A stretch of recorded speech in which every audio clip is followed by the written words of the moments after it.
40 লক্ষাধিক টাকার ইয়াবা উদ্ধার করল শ্রীভূমি পুলিশ।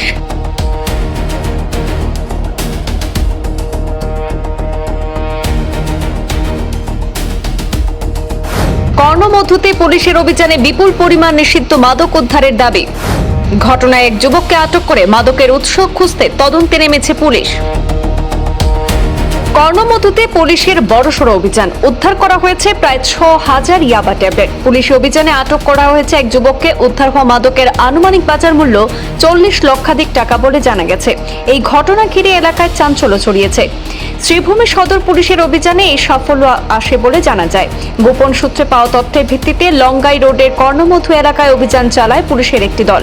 সদর থানার ওসি তরঙ্গ পাটওয়ারি এবং টিএসআই এর নেতৃত্বে পরিচালিত এই অভিযানে সন্দেহভাজন এক যুবককে আটক করা হয়েছে। আটক যুবকের নাম শাহিন আহমেদ, তার বাড়ি কর্ণমধু এলাকায় বলে পুলিশ সূত্রে জানা যায়। পুলিশের দাবি, তল্লাশি চালিয়ে শাহিন আহমেদের কাছ থেকে প্রায় 6000 ইয়াবা ট্যাবলেট উদ্ধার করা হয়েছে।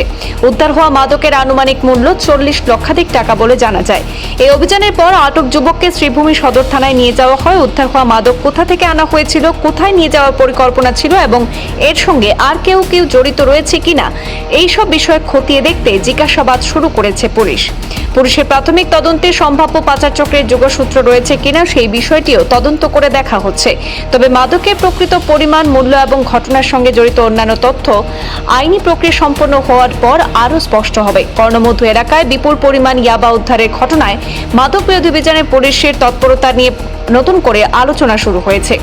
এদিকে উদ্ধার হওয়া ইয়াবা ট্যাবলেট এবং পুলিশের অভিযান নিয়ে সাংবাদিকদের মুখোমুখি হয়ে প্রতিক্রিয়া ব্যক্ত করেছেন অতিরিক্ত পুলিশ সুপার ত্রিনয়ন ভূঁইয়া। আজি এটা আমাৰ খবৰ পাইছিলোঁ আৰু গোপন সূত্ৰত খবৰ পাইছিলোঁ যে ইয়াবা টেবলেট, সন্দেহজনক ইয়াবা টেবলেট তেওঁলোকে কঢ়িয়াই লৈ গৈ আছে। ড্ৰাগ পেডলাৰ, ভেটেৰেন ড্ৰাগ পেডলাৰ এজনে এনেকৈ কঢ়িয়াই লৈ গৈ আছে বুলি খবৰ পালোঁ। আৰু সেই সূত্ৰত আমাৰ শ্ৰীভূমি পুলিচৰ, শ্ৰীভূমিৰ থানাৰ স্পেচিয়েলি এটা টীম গঠন কৰি পেলাই পঠোৱা হ'ল।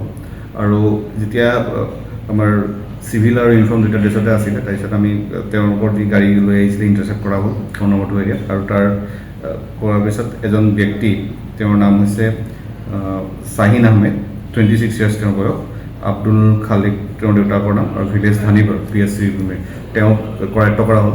আৰু তেওঁৰ পৰা আমি যেতিয়া তেওঁক চাৰ্চ কৰিলোঁ, তেওঁক চাৰ্চ কৰাৰ পিছত যি আমাৰ NDPS এক্টৰ যি প্ৰচিডিয়াৰ আছে, ইণ্ডিপেণ্ডেণ্ট উইটনেছৰ সন্মুখত প্ৰচিডিয়াৰ ফ'ল' কৰা হ'ল, তেতিয়া তেওঁৰ পৰা 6000 ছাছপেক্টেড ইয়াবা টেবলেটছ আমি কালেক্ট কৰিছোঁ, তেওঁলোকক উদ্ধাৰ কৰিবলৈ সক্ষম হৈছোঁ।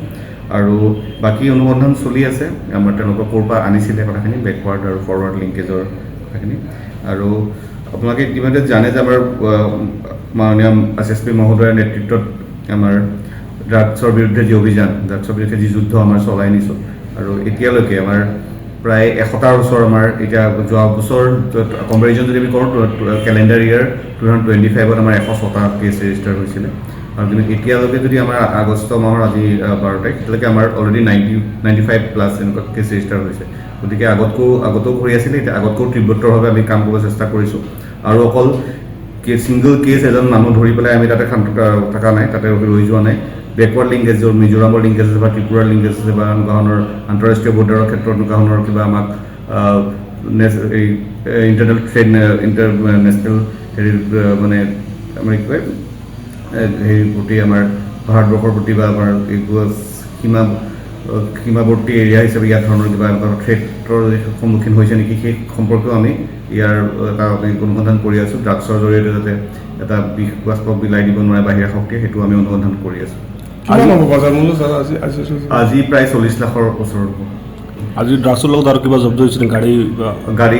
গাড়ী এখন, মোবাইল পোৱা গৈছে, আৰু গাড়ী এখন ইণ্টাৰচেপ্ট কৰা হৈছে, এখন জব্দ কৰা। গাড়ীৰ নাম্বাৰটো কি আছে? এইটো এতিয়ালৈকে আচলতে অভিযান এইটো চলি আছে, হেৰি কৰি আছে। তো আজি মাত্ৰ 2 ঘণ্টা হৈছে কথাটো। এইখিনি বৰ্তমানলৈকে এইখিনি ইনফৰ্মেশ্যন, বাকী আপোনালোকক পিছত